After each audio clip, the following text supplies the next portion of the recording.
맨날 용돈 막 10만 원 받으면 즐거워하던 사람이 어느 날 갑자기 코인이야 그걸로 10억을 벌었어. 그럼 이런 사람은 10만 원 가지고 즐거움을 느낄까요? 10억이라고 하는 수치 자체가 일종의 기준점이 되어버리면 그 다음부터 1000만 원도 푼돈으로 보이기 시작할 겁니다. 자, 이게 뭐냐면 뇌가 변한 거예요. 단 한 번의 실수로 인생이 망가질 수 있습니다.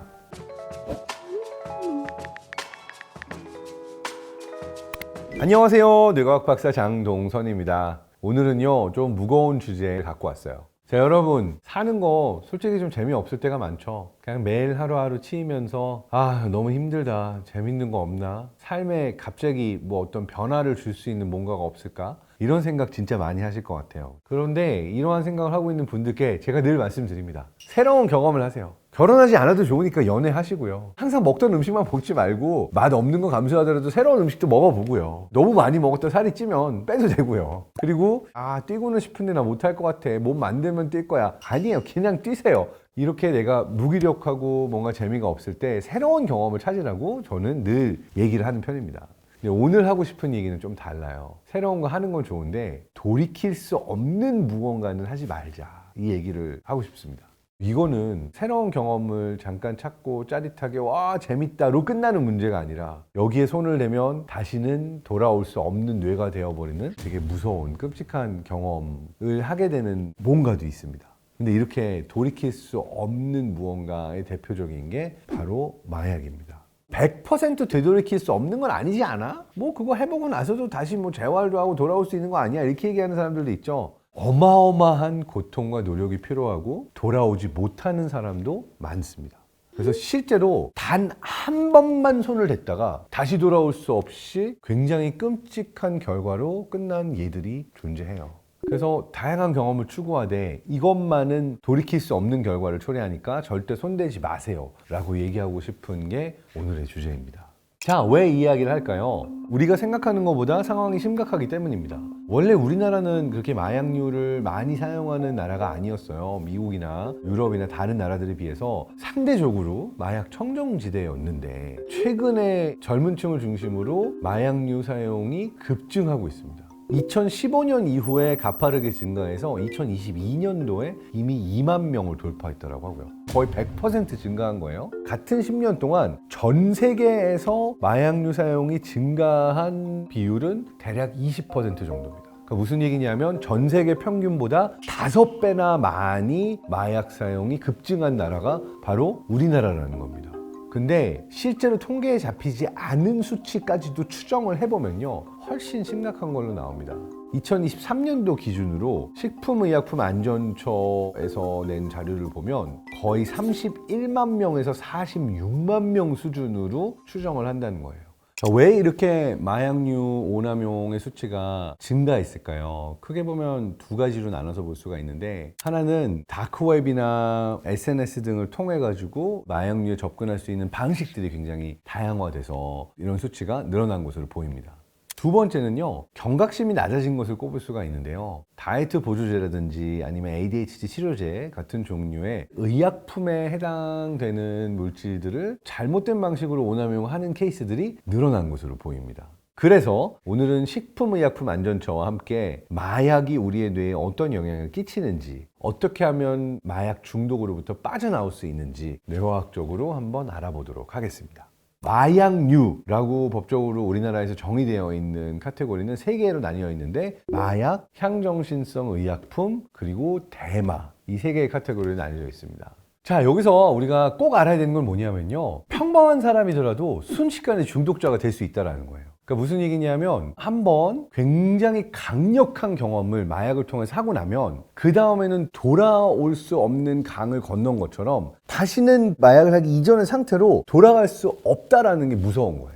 예를 들어서 이런 거죠. 우리가 일상 속에서 경험하는 건, 와 맛있는 음식이다, 와 내가 좋아하는 사람이 날 사랑한다고 해줬어, 와 오늘 여기 경치 너무 좋다, 막 이런 종류의 소소한 기쁨들은 ATM기에서 뽑는 용돈 같은 느낌으로 우리에게 오지만 그것도 얼마나 소중해요. 자, 근데 마약은 어떤 효과가 있냐, 소소하게 내가 받는 용돈으로도 즐거운 사람인데 어느 날 갑자기 은행을 통째로 털어가지고 준 것만큼 빠방, 자 이게 너의 선물이야, 준 거예요. 자, 그 다음에 어떤 일이 일어났냐면요, 은행을 털었잖아요. 다시 은행에 가서 ATM기에서 돈을 뽑으려고 해도 안 나와요. 왜냐하면 이미 뽑아갈 수 있는 모든 돈을 다 뽑아간 상태이기 때문에 ATM기에서 돈을 뽑으려고 해도 더 이상 안 나오는 상태가 되는 거죠. 자, 그리고 여러분 그렇잖아요. 맨날 용돈 막 10만 원 받으면 즐거워하던 사람이 어느 날 갑자기 코인이야 그걸로 10억을 벌었어. 그럼 이런 사람은 10만 원 가지고 즐거움을 느낄까요? 10억이라고 하는 수치 자체가 일종의 기준점이 되어버리면 그 다음부터 1000만 원도 푼돈으로 보이기 시작할 겁니다. 자, 이게 뭐냐면 뇌가 변하는 거예요. 뇌가 가치 평가를 하고 즐거움을 느끼고 하는 부분에 있어서 무엇을 보상으로 인지하는가라는 회로 자체의 기준점 자체가 변해버린 상태가 된 거기 때문에 이게 무서운 겁니다. 좀 더 구체적으로 설명을 하면 뇌가 어떻게 변하냐면요. 첫 번째, 뇌 안에서 도파민 분비로 인한 보상에 대한 민감도가 감소됩니다. 왜 도파민을 쾌락으로 느끼게 하냐면요. 이거 생존에 도움이 되네? 맛있는 거 더 먹어야지. 사랑하는 사람하고 사랑 더 나눠야지. 우리의 뇌가 이건 좋으니까 더 해. 라고 우리 스스로를 프로그래밍 하기 위해서 우리 뇌 안에 보상회로, 쾌락회로가 이렇게 작동을 하는 겁니다. 그런데 마약을 통해서 비정상적으로 일상에서 정상적인 방식으로는 분비가 될 수 없을 정도로 많은 양의 도파민이 한 방에 분비가 되어버리고 나면 기존에 우리가 기쁨과 쾌락을 느끼게 되던 모든 것들이 의미 없어지고 마약.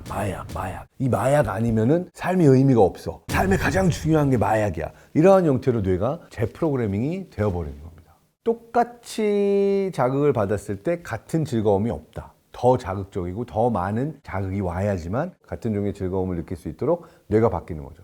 두 번째, 스트레스 회로 자체가 과활성되어 버립니다. 내가 이거 아니면 못 살 것 같아 너무 하고 싶어 라고 해서 하는 게 아니라 안 하고 있으면 미치도록 스트레스 받고 막 못 살 것처럼 너무너무 힘들어지는 상황이 같이 오는 거죠. 그러니까 금단 증상이 왔을 때 내가 더 이상 못 견딜 때 스트레스가 폭발하고 훨씬 많은 스트레스 호르몬이 분비되도록 뇌가 바뀌는 거죠. 세 번째, 전두엽의 기능 자체가 약화됩니다.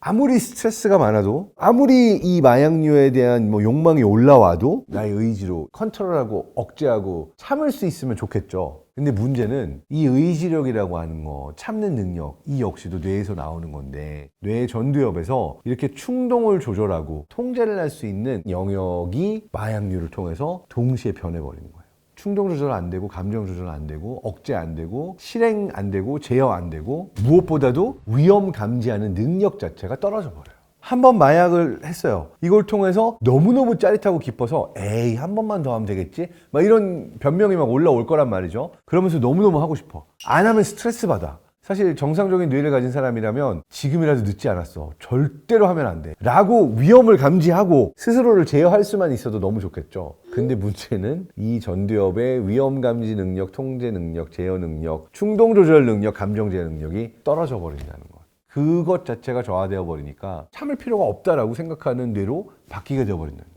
자, 방금 설명드린 이 모든 변화를 누가 경험했냐? 굉장히 비극적인 소식이죠. 시트콤 프렌즈의 매튜 페리가 마약 때문에 목숨을 잃게 됐다라고 하는 되게 슬픈 보도가 있었는데요. 가장 최근에 나온 뉴스에 따르면 이 매튜 페리에게 약을 처방했던 의사가 징역형을 구형받았다고 해요. 의사들 몇 명이 매튜 페리에게 굉장히 위험한 양의 마약을 투여를 한 거예요. 그래서 한 번 이걸 경험하고 나니까 마약 없이는 더 이상 정상적으로 작동할 수가 없어서 어쩔 수 없이 계속 의사한테 가서 투약해주세요 라고 정말 애걸복걸 할 수밖에 없는 사람으로 의도적으로 이 처방을 통해서 매튜 페리의 뇌를 바꿔버린 걸로 보입니다. 심지어 이렇게 처방해놓고 의사끼리 이러한 문자도 주고받았대요. 이 멍청이가 이 마약을 위해서 얼마나 낼지 궁금하다. 그러니까 일부러 못 견디게 중독될 수밖에 없게 처방을 해놓고 돌아오면은 굉장히 비싼 돈을 주고 마약류를 처방을 해주면서 일부러 중독시키는 이러한 처방을 했다라고 하는 게 최근에 공개가 됐죠. 근데 여기서도 우리가 볼 수 있는 게 한 번 과다량의 마약류를 처방한 결과 때문에 스스로의 의지와는 무관하게 중독될 수밖에 없는 되게 슬픈 결과로 가게 됐다라는 게 마약류의 무서움을 또 한 번 보여주는 예라고 볼 수가 있습니다. 뇌가 돌이킬 수 없는 변화를 경험했다라고 얘기했죠. 정말로 그걸 경험하기 이전으로 똑같이 돌아가는 건 불가능합니다. 그렇지만 한 번의 실수로 인해서 그 이후로 평생 정말 힘들게 살아야 되는 거는 아니잖아요. 어떻게라도 생활이 다시 가능하고 잘 생활할 수 있는 나로 돌아올 수 있을지 재활 프로그램 같은 것들이 굉장히 중요한데 만약에 누군가 여러분이 알고 있는 주변의 누군가가 마약을 경험했고 의존성이나 중독을 보이는 것 같다. 근데 병원에 가기도 무서워하고 뭐 경찰에 신고되면 감옥 갈까봐 무서워하고 뭐 이런 사람들이 있을 거 아니에요. 또는 내가 이거 한번 경험한 게 어떤 의존성을 보이나? 내가 지금 향정신성 의약품을 오남용한 케이스에 속하나? 뭐 이런 의문이 올 수도 있어요. 그래서 이러한 케이스들을 위해서 우리나라 식약처에서는 되게 좋은 전화 상담 시스템을 운영하고 있습니다.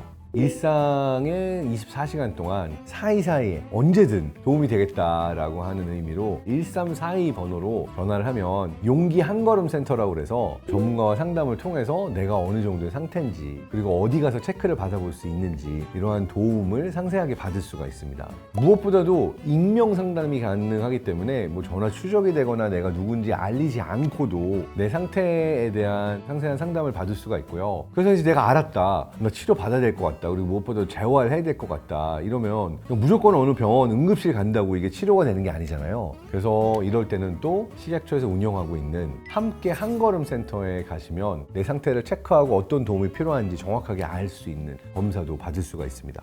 자, 여러분, 근데 또 이런 생각도 있을 거예요. 아, 내가 마약했다는 거 아무도 모를 텐데 괜히 긁어부스럼 만들지 말자. 나만 알고 있으면 되는 거 아니야? 뭐 이렇게 생각할 수도 있는데 그게 안 될 겁니다. 생각보다 과학이 발달해서 식약처에서 하고 있는 연구들 중에 뭐 도 있냐면요, 하수 역학 기반 조사라는 걸 해요. 마약 확산을 선제적으로 차단하기 위한 노력의 일부라고 볼 수가 있는데요, 전국에 있는 하수 처리장에서 마약류가 얼마나 잔류하고 있는지의 데이터를 수집을 해서 그 종류와 양을 분석한답니다. 그래서 나 혼자만의 비밀로 화장실 변기로 이거 버려가지고 흘려 보내면 끝이지, 아닙니다. 어느 지역에서 어느 인구 집단에서 마약류 사용량이 증가했는지 이러한 최신 기술을 통해서 알 수가 있습니다.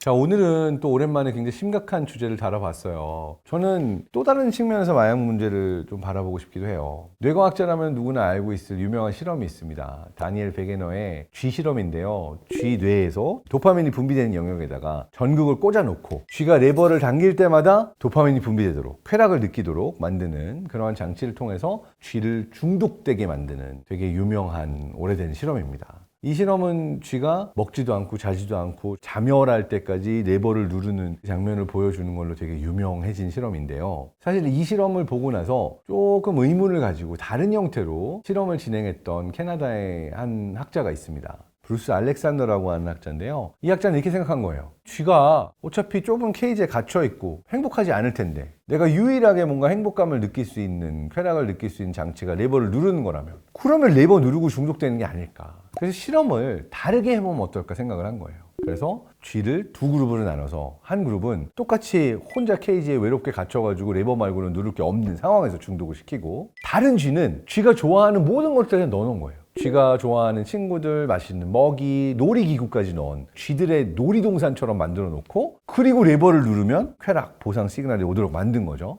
그랬더니 흥미롭게도 이 레버를 누르지 않고도 주변에 행복할 수 있는 다른 많은 것들이 있었던 쥐는 여기에 거의 중독되지 않더라는 거예요. 그러니까 의존성을 보이거나 중독된 비율이 훨씬 줄어들었다라고 하는 유명한 실험이 있습니다.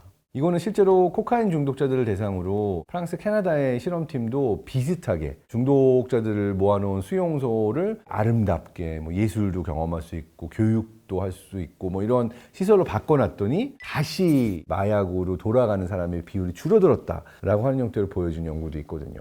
이걸 종합해보면 우린 이런 결론을 내릴 수 있을 것 같아요. 왜 우리나라에서 마약류 사용이 늘었을까? 접근성이 좋아진 이유도 있을 거고, 마약이 얼마나 위험한지에 대한 어떤 인식 부재, 이것도 분명히 있겠지만 행복하지 않은 사람들이 늘어났다라고 하는 것도 또 다른 요인이 되지 않을까 생각을 해봤어요. 그러니까 내가 삶 속에서 진짜 나는 행복하지 않고 행복할 수 있는 게 하나도 보이지 않아 라고 하는 사람들의 경우가 마약류를 사용해보는 데 있어서, 중독에 있어서 더 취약해진 게 아닐까. 그렇다면 답은 뭘까요? 전 두 가지라고 생각합니다. 하나는 나를 나락으로 빠뜨리는, 돌아올 수 없는, 돌이킬 수 없는 안 좋은 결과를 유발하는 마약은 절대 시작조차 하지 말고 멀리하고, 대신에 마약 자체에만 포커스를 맞추는 게 아니라 내가 삶 속에서 어떻게 하면 더 행복해질 수 있을까, 내 삶 속의 행복들을 쌓기 위한 노력들을 하는 것 역시도 마약의 유혹에 빠지지 않는 데 도움이 되지 않을까 생각을 합니다. 그래서 내 삶 속에서 러닝이 됐건, 내가 요리를 해보는 게 됐건, 다른 형태의 정말 긍정적인, 좀 땀 흘리고 고생하더라도 내가 조금 더 행복감을 느낄 수 있는 많은 경험들을 여러분들이 꼭 해보는 것, 그리고 그러한 행복한 경험들이 작더라도 많이 쌓이는 것이 절대로 마약을 거들떠보지도 않게 만드는데 기여하지 않을까 싶어서 여러분이 삶 속에서 행복해지기 위한 더 많은 노력들을 하고 그리고 소소하더라도 더 많은 행복을 찾을 수 있기를 기원하면서 오늘 영상을 마치도록 하겠습니다. 돌이킬 수 없는 나락의 길을 제발 선택하지 마세요. 절대로 호기심에서도 괜찮을 거야를 아니라는 생각에서도 절대 하지 말고 대신에 내가 행복할 수 있는 다른 일상 속에 조그맣더라도 확실한 행복들을 많이 찾으시기를 기원합니다. 모두 건강하고 행복하세요.